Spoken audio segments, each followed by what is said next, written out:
नमो बुद्धाय जय भीम। समता, स्वतंत्रता, बंधुता व न्याय मूळ तत्वावर आधारित धम्म देणारे विश्ववंदनीय तथागत भगवान बुद्ध, भारतीय बौद्ध महासभेचे संस्थापक तथा भारतीय राज्यघटने शिल्पकार बोधिसत्व डॉक्टर बाबासाहेब आंबेडकर या महामानवांना सर्वप्रथम त्रिवार वंदन करतो। मी जगदीश हातेकर, भारतीय बौद्ध महासभा, तालुका अध्यक्ष, जळगाव जामोद। आपण बघणार आहोत डाकू अंगुलीमाल यांची धम्मदीक्षा। तर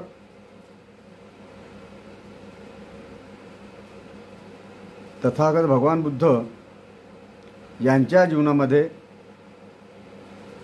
व बौद्ध धम्मामध्ये 12च्या 12 पौर्णिमेला फार महत्त्वाचं असं स्थान आहे आणि भगवान बुद्धाच्या जीवनातील काही महत्त्वाच्या ज्या घटना त्या सर्वच्या सर्व पौर्णिमेला घडलेल्या आहेत।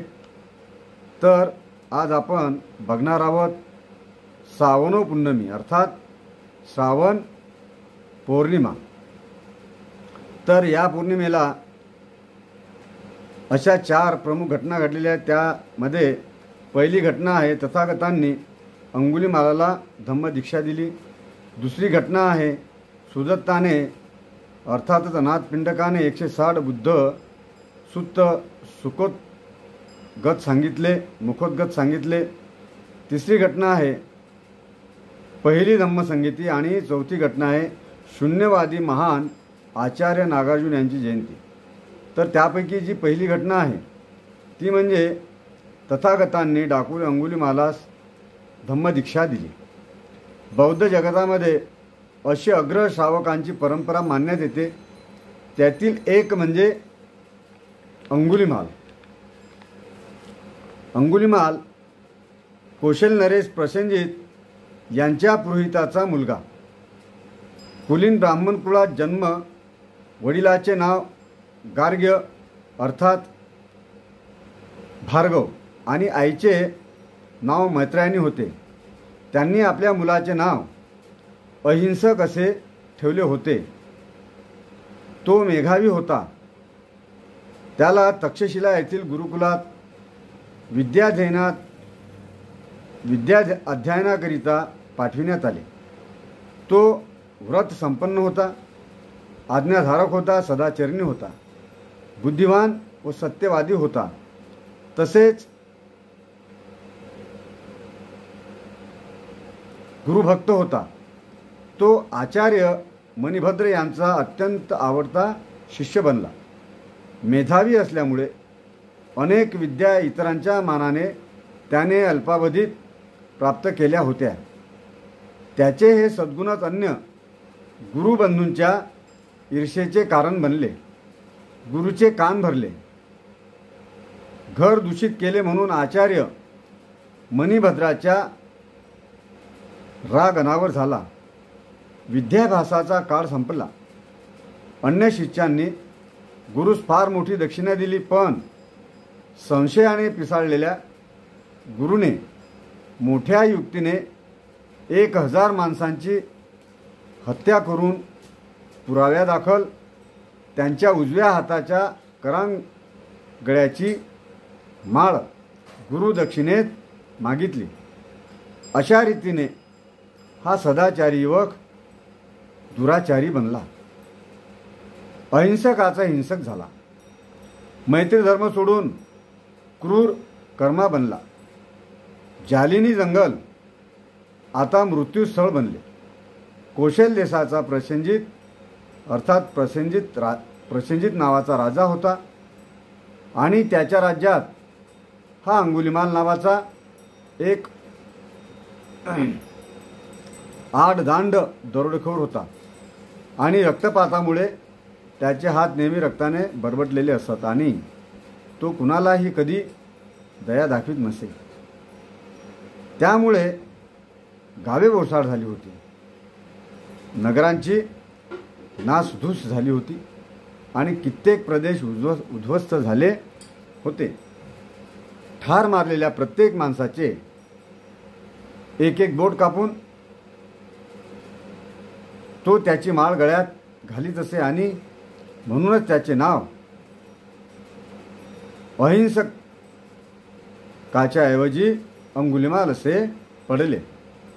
एकदा भगवंत श्रावस्ती येथे जेतवनात राहत असताना त्यांनी अंगुलिमालाने केलेल्या नासधुशीविषयी ऐकले.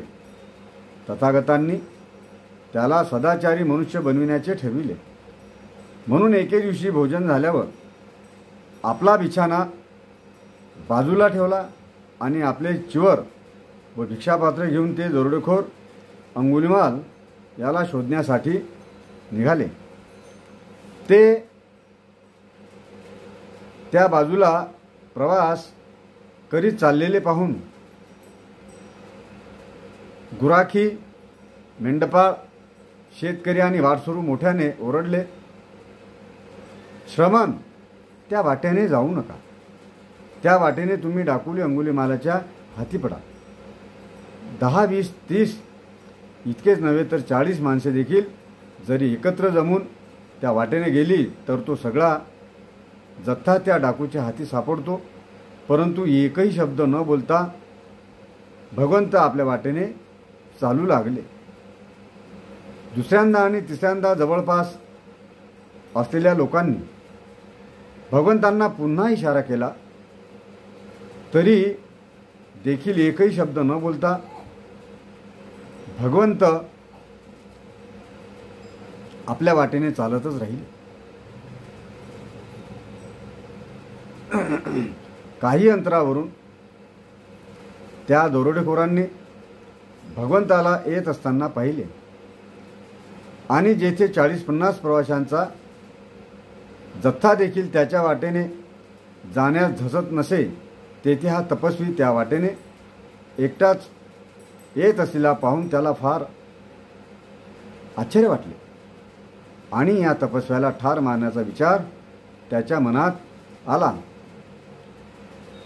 म्हणून ढाल, तलवार आणि धनुष्यबाण घेऊन तो भगवंताचा पाठलाग करू लागला. भगवंत जरी आपल्या नेहमीच्या चालीने चालत होते तरी सर्व प्रयत्न करूनही तो दरोडेखोर त्यांना गाठू शकला नाही. तो विचार करू लागला की ही मोठी आश्चर्याची आणि विचित्र गोष्ट आहे. यापूर्वी हत्ती, घोडागाडी किंवा हरिण भर वेगात धावत असताना देखील मी त्यांना पकडीत असे आणि आता हा तपस्वी आपल्या नेहमीच्या चालीने चालत असताना सर्व प्रयत्न करूनही मी त्याला गाठू शकत नाही. म्हणून तो थांबला आणि मोठ्याने ओरडून त्याने भगवंतांना थांबावयास सांगितले. दोघांची भेट झाल्यावर भगवंत म्हणाले, अंगुलिमाला, मी तुझ्यासाठी थांबलो आहे. दुष्कर्म करण्याचा आपला व्यवसाय तू सोडून देशील काय? तुला आपलासा करावा, सदाचाराच्या मार्गावर तुला आणावा म्हणून मी तुझ्या मागोमाग आलो आहे. तुझ्यातील साधुत्व अजून मेलेले नाही असे भगवंत त्याला म्हणाले. जर त्याला तू संधी देशील तर त्यामुळे तुझ्यात बदल घडून येईल. यावर मात्र नजर उंचावून अंगुलिमालाने भगवंताच्या प्रभायुक्त, दैदिप्यमान व शांत अशा चेहऱ्याकडे पाहिले. भगवंताच्या शब्दांनी भारावल्यासारखे अंगुलिमालाला वाटले आणि तो स्वतःशीच म्हणाला, अरे रे, या ऋषीने माझा माग काटलाच. त्याने उत्तर दिले, आपण आपल्या दिव्यवाणीने मला आपल्या दुष्कर्माचा त्याग करावयास सांगता आहात म्हणून मी तसा प्रयत्न करावयास तयार आहे. म्हणजे भगवंतांनी त्याला जो उपदेश दिला त्याच्या मनावर इतका भगवान बुद्धाच्या त्या प्रवचनाचा परिणाम झाला की त्याला त्या गोष्टीचा पश्चाताप झाला. म्हणून तो त्या ठिकाणी त्याला असं वाटलं की आपण दुष्कर्माचा त्याग करावा. स्वतः ठार केलेल्या लोकांच्या बोटांची आपल्या गळ्यातील माळ त्याने एका खोल खड्ड्यात फेकून दिली आणि भगवंताचे पाय धरून संघ प्रवेशाची इच्छा केली. त्याने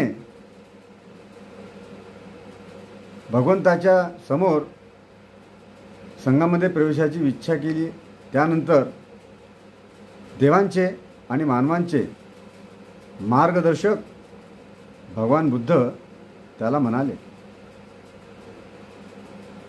हे भिक्खू, माझ्या मागोमाग ये. भिक्खवे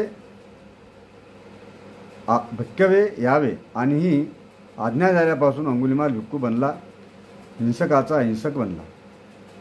अर्थात भगवान बुद्ध कोणालाही ज्यावेळेस धम्मदीक्षा देत होते त्यावेळेस त्याला यही भिक्खवे हेच असं उच्चारण करीत असत आणि त्यावेळेस त्याचा संघप्रवेश होत होता आणि त्याची त्या ठिकाणी परिव्रज्या होत होती.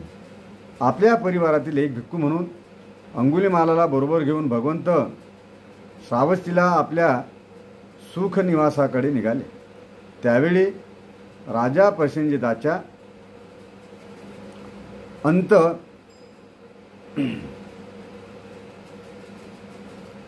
प्रसादाच्या दाराशी लोकांचा प्रचंड जनसमुदाय जमला होता आणि आपण जिंकलेल्या प्रदेशात अंगुलिमाल या नावाचा एक दांडगा डाकू अत्याचार करून निरुपद्रवी लोकांना ठार करतो आहे किंवा जखमी करतो आहे आणि स्वतः मारलेल्या लोकांच्या बोटांची एक माळ आपल्या गळ्यात घालून मिरवण्यात धन्यता मानतो आहे.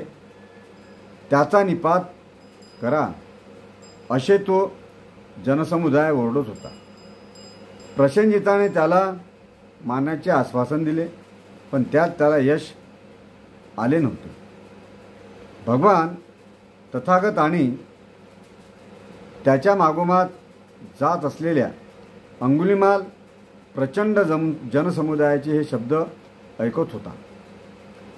कौशल नरेश प्रसेनजिताने आपली बलाढ्य चतुरंग सेना आणि तीर तलवारीचा वापर करूनही आटोक्यात आणू शकला नाही. त्या क्रूर कर्मास आपल्या करुणाबलाने भगवंताने एक शीलवान भिक्खू बनविले. ही तथागताची महान किमया होय. बौद्ध धम्मात व वाङ्मयात आज चंद्रसूर्य चर्चित राहील असा विजय ज्या दिवशी झाला तो परमपावन अविस्मरणीय दिवस म्हणजेच श्रावण पौर्णिमा इसवी पूर्ण 504चा होय. तर अहिंसकाचा हिंसक झालेला दाखवले अंगुलिमाल भगवान बुद्धाच्या उपदेशाने तो भगवंताचा शिष्य झाला आणि त्यानंतर त्याने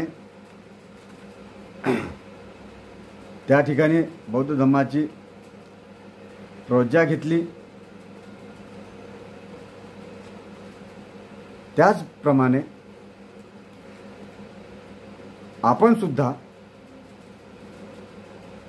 सर्वच्या सर्व वाईट वृत्ती सोडून बोधिसत्व डॉक्टर बाबासाहेब आंबेडकर यांनी आम्हाला जो भगवान बुद्धाचा धम्म दिला त्या धम्माप्रमाणे आचरण करणे फार अत्यंत गरजेचं आहे. आम्ही भगवान बुद्धाचे उपासक म्हणून आपण जगलं पाहिजे, परंतु या ठिकाणी आपण त्या पद्धतीनं प्रयास हा करताना पाहिजे त्या प्रमाणात दिसत नाही. ज्या पद्धतीने डाकू अंगुलिमाल जर 999 लोकांचे हत्या करून जर त्याचं मन परिवर्तन होत असेल तर आम्ही ज्या या ठिकाणी मनुवादी शक्तीने आम्हाला आमच्या अधिकारापासून आमच्या हक्कापासून आम्ही माणूस असताना सुद्धा आम्हाला जर का जगण्याचा मानव म्हणून अधिकार नव्हता, म्हणून या ठिकाणी बोधिसत्व डॉक्टर बाबासाहेब आंबेडकर यांनी अथक प्रयत्न केले आणि अथक प्रयत्न केल्यानंतर सुद्धा आम्हाला ज्या धर्मसंस्कृतीमध्ये समान जगण्याचा अधिकार मिळाला नाही, म्हणून बाबासाहेबांनी शेवटी 14 ऑक्टोबर 1956ला आम्हाला बौद्ध धर्माची दीक्षा दिली. तरी आपण सर्व धम्म बांधवांनी जर अंगुलीमाल जर इतका बदलू शकते तर आमच्यावर इतके अन्याय अत्याचार असताना आम्ही सुद्धा का बदलू नये. म्हणून प्रत्येक बौद्धांनी सुद्धा या ठिकाणी ज्या बोधिसत्व डॉक्टर बाबासाहेब आंबेडकर यांनी आम्हाला जो भगवान बुद्धाचा धम्म दिला आहे, आम्ही त्या धम्माचे उपासक व बोधिसत्व डॉक्टर बाबासाहेब आंबेडकरचे अनुयायी म्हणून आम्ही सतत या ठिकाणी आचरण केलं पाहिजे. आणि खरोखर आपण या वर्षावासामध्ये प्रत्येक धम्मोपासक आणि उपासिका आपल्या जीवनामध्ये धम्माचं आचरण करू, कारण की भगवान बुद्धाचा धम्म हा आचरणावर अवलंबून आहे. तर प्रत्येक धम्मोपासक उपासिका आपण सर्वांनी मिळून या ठिकाणी बाबासाहेबांच्या धम्म चक्र जे आहे ते गतिमान करण्यासाठी प्रयत्न करू आणि आपण व इतरांना सुद्धा आचरण करण्यास आपण प्रवृत्त करू, अशी या ठिकाणी आपल्या सर्वांकडून मी अपेक्षा करतो. नमो बुद्धाय. जय भीम.